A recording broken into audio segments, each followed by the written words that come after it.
जय श्री राम जी। आज जा रहे हैं ਅਸੀਂ ਹਿਮਾਚਲ। ਕੀ ਕਰਨ ਜਾ ਰਹੇ ਹਾਂ ਜਿਹੜੀ ਪੂਰੀ ਜਾਣਕਾਰੀ ਆ ਪੰਡਿਤ ਜੀ ਦੇਉਗੇ। ਕੌਣ ਆਪਾਂ ਪਹਿਲਾਂ ਇੱਕ ਟੂਰ ਲਾ ਕੇ ਆਏ ਹਾਂ। ਚਲੋ ਜ਼ਿਆਦਾ ਗੱਲਬਾਤ ਨਹੀਂ ਕਰਦਾ, ਸਿੱਧਾ ਮਿਲਾਉਂਦਾ ਤੁਹਾਨੂੰ।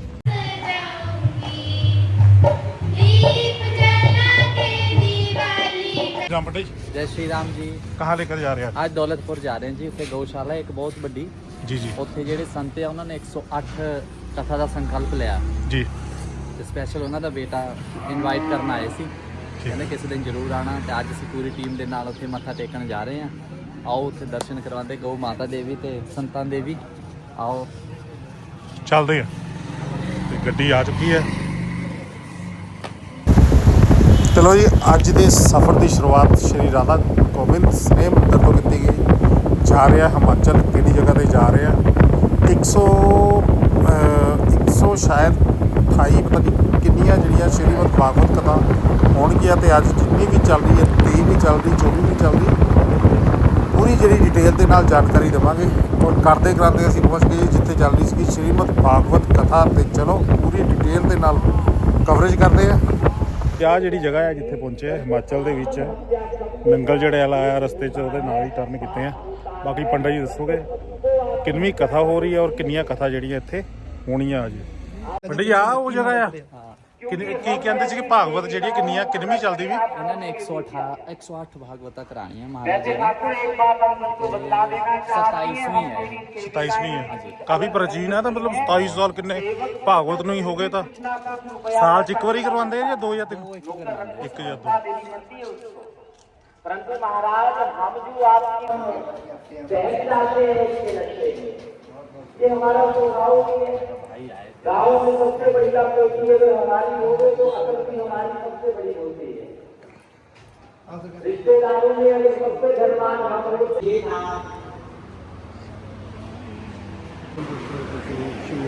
हमारे राज्य में स्कूलर्स स्कूल की बच्ची प्रियव्रत जी महाराज जी का आगमन हुआ है। आप चंबा से आते हैं और होशियारपुर में विराजते हैं। श्री राम स्वागत है।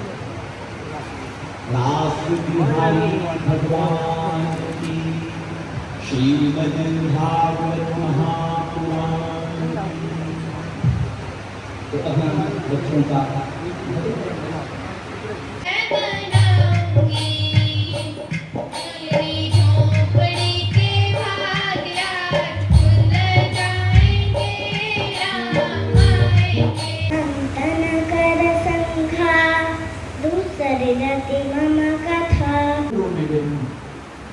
बोले गौ माता की, भारत माता की।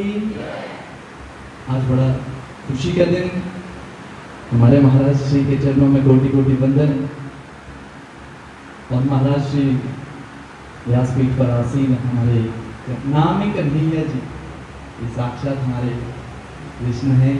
इनका बहुत बहुत धन्यवाद जो थोड़ा सा समय मिला हमें यहाँ बोलने का, क्योंकि मुझे तो बहुत समय हो गया। मैं स्वयं ही ऐसी जगह पर विराजमान हूँ महाराज सेवा में जहाँ गौओं की सेवा होती है, गौशाला है महाराज जी। तो मुझे बड़ा अच्छा लगता है जब ऐसी ही गौशाला में कहीं जाकर के देखने को मिलता है कि गौ सेवा हो रही है बड़े भाव से। आप सबको बता दूं कि हमारे भारत देश में 140 प्लस आबादी है। उसमें से केवल और केवल महाराज जी जो गौओं की जनसंख्या है पूरे भारत में वो 12 करोड़ है। कितनी? 12 करोड़। और सर्वे कहते हैं कि 12 करोड़ अगर गौ माताएं हैं तो केवल और केवल 12 ही करोड़ ऐसे लोग हैं जो स्वस्थ हैं। जितनी गौओं की संख्या है उतने ही लोग स्वस्थ हैं, बाकी सब अस्वस्थ हैं। कोई ना कोई बीमारी किसी न किसी में है। तो जैसे जैसे ये गौ माताएं हम कम करते जाएंगे हम बीमार होते जाएंगे। पहले गौओं की जनसंख्या ज़्यादा थी तो बीमारियां भी कम थी। अब हमारी गौ माताएं कम हो रही हैं और बीमारियां भी बढ़ रही हैं। लेकिन यहाँ पर आकर के हमें, मैं दूसरी बार आ रहा हूँ यहाँ, जितने भी यहाँ आए हैं सबका बहुत बहुत धन्यवाद। और महाराज जी का तो बहुत बहुत धन्यवाद। आप कथा सुन रहे हैं, कथा में बड़ा ही आनंद है महाराज, क्योंकि इस कथा को सुनकर सच में ही हम मोक्ष को प्राप्त करते हैं। और ये कथा ही मोह की है महाराज, उस मोह को दूर करना ही सच में भगवत प्राप्ति है। और ज्यादा क्या कहूं महाराज, लेकिन कहने की बात छोटी सी ये है महाराज, श्री व्यासपीठ पर महाराज जी बैठे हैं, इन्होंने बहुत सुंदर कथाएं सुनाई आपको। शिशुपाल जी की कथा चली थी, अभी रुक्मिणी मंगल थोड़ी ही देर में होगा। लेकिन हमारे जीवन में किया हुआ कर्म कभी ना कभी हमारे काम अवश्य आता है। महाराज श्री भी आए हैं, इनका भी मैं दंडवत करता हूँ, इनको भी, पीछे भी महाराज श्री बैठे हैं, इनको भी मेरा दंडवत। हमारे द्वारा किया हुआ कोई ना कोई कर्म कभी ना कभी हमें फल अवश्य देता है। आज नहीं तो कल, ये मत सोचना कि आपने अच्छा कर्म किया है, लेकिन आप जिस स्थान पर आकर के बैठे हैं, इस स्थान पर आप ये मत सोचना कि 3 घंटे बैठे हैं, ये 3 घंटे पता नहीं आपके कितने जन्मों के रास्ते खोलते हैं। आपको बैठकर यहाँ मन लगे आपका चाहे ना लगे, लेकिन ये याद रखना कि आप अच्छे स्थान पर आकर बैठे हैं। अगर आप दिल्ली वाली बस पे चढ़ जाओ, बीच में बैठ करके आपका मन दिल्ली जाने का हो चाहे ना हो, फिर भी वो बस आपको दिल्ली पहुंचाएगी। वही काम यहाँ पर होने वाला है। इसलिए यहाँ आकर के आप दुनियादारी की बातें छोड़कर यदि थोड़ी देर के लिए, अगर 3 घंटे में आप 5 मिनट भी यहाँ लगाएंगे, तो आप समझ लो कि आपका नहीं, सब परिवार कुल का बेड़ा पार होने वाला है। ये महिमा है, स्थान की महिमा अत्यधिक होती है। और इस स्थान पर आकर यदि आप कथा सुन रहे हैं तो उसकी महिमा तो बहुत ही अत्यधिक है। बड़ा, मुझे तो बड़ी खुशी हुई, मेरे जितने साथी आए हैं इनको बड़ी खुशी हुई, क्योंकि महाराज श्री जी से तो हम पहले से ही परिचित हैं। इनसे मिलना भी अभी थोड़ी देर पहले ही हुआ था, मार्च अप्रैल महीने में जो नवरात्र थे महाराज जी से मिले थे, बड़ा आनंद हुआ। और इनकी कथा तो हमने भी जब बैठकर सुन रहे थे तो सच में अपनी ओर खींच लेते हैं।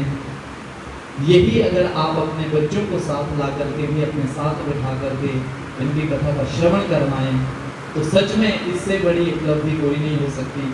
जीवन में याद रखना, आप अपने बच्चों को घर भी बना देंगे, आप उनको पैसा भी जोड़ देंगे, लेकिन मैं आपको ये एक चीज़ और बता दूं, जिस घर को आपने, कई बोलते हैं कि मैंने 2 मंजिल बना लिया, कई बोलते हैं मैंने 3 बना लिया, अब हम खुश हैं, हमारे बच्चे वहाँ रहेंगे, तो आप एक बात आज लिख लो, आपके बच्चे उस घर में नहीं रहेंगे जिनके लिए आप घर बना रहे हैं।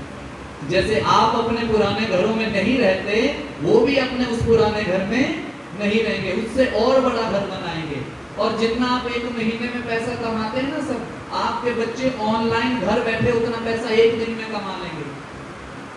ये चिंताएं आप छोड़ दो, बस एक चिंता रखो कि क्या सच में आप अपने बच्चों को संस्कार दे रहे हैं कि नहीं। आप अपने बच्चों को केवल और केवल संस्कार दो, और संस्कार का माध्यम ऐसी कथाएं ही हो सकता है और माध्यम नहीं हो सकता।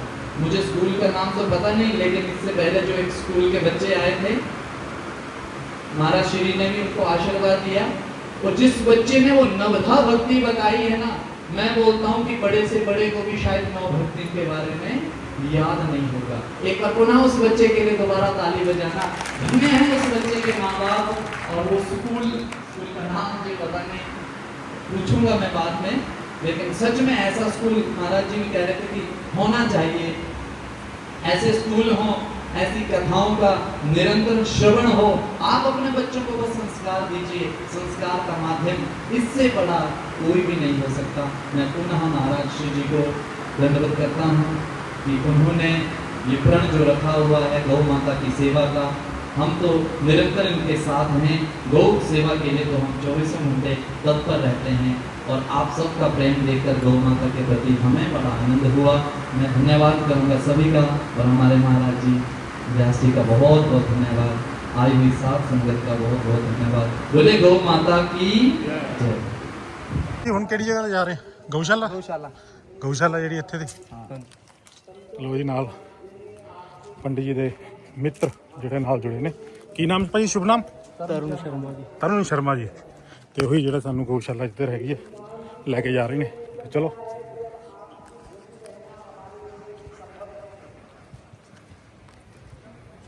ਮੇਨ ਐਂਟਰੀ ਗੇਟ ਚਾਹੋ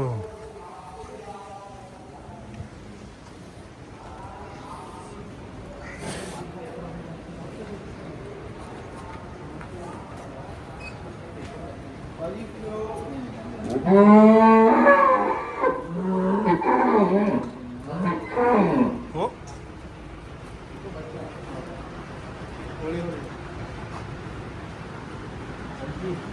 ਸਾਫ ਸੁਥਰੀਆਂ ਦੇਖੋ ਗਊਆਂ। ਜਾਓ ਜਾਓ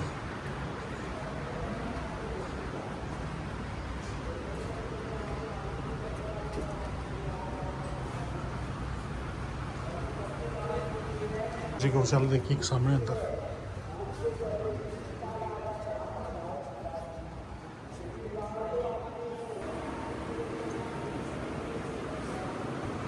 जाओ जाओ भाई किन्नियां गऊं है अंदाजन 200 ਦੇ ਕਰੀਬਨ दो कितना 200 ਦੇ ਕਰੀਬ 200 प्लस लग रही है मैनू। अच्छा ठीक है ठीक है ठीक है।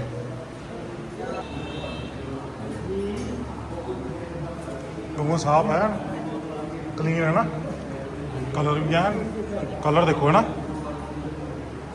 आ ਹੁੰਦਾ ਰੀਅਲ ਘਰ ਸਾਹਮਣੇ ਵੀਊ ਦੇਖੋ ਕਿੰਨਾ ਸ਼ਾਨਦਾਰ ਹੈ।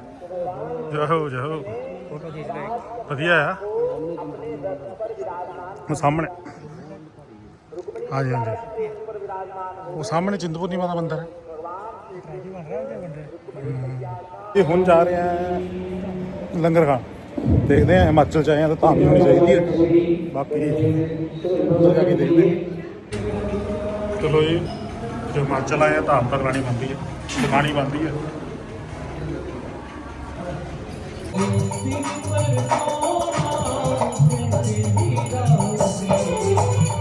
ਬਹੁਤ ਪਿਆਰ ਮਿਲਿਆ ਕੀ ਕਹਿਣਾ ਚਾਹੁੰਦੇ ਤੁਸੀਂ? ਬਹੁਤ ਇਹ ਗਊਸ਼ਾਲਾ ਹੈ ਜੀ। ਗਊਸ਼ਾਲਾ ਨੂੰ ਤਾਂ ਇਦਾਂ ਹੀ ਪਿਆਰ ਮਿਲਣਾ ਚਾਹੀਦਾ।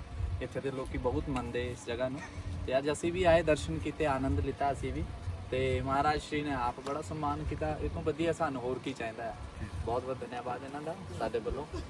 ਚਲੋ ਨੈਕਸਟ ਆਪਾਂ ਜਾ ਰਹੇ ਹਾਂ ਟੂਰ ਉਹ ਵੀ ਤੁਹਾਨੂੰ ਦੱਸ ਦੂੰਗਾ। ਮਿਲਦੇ ਹਾਂ ਅਗਲੀ ਵੀਡੀਓ ਦੇ ਵਿੱਚ।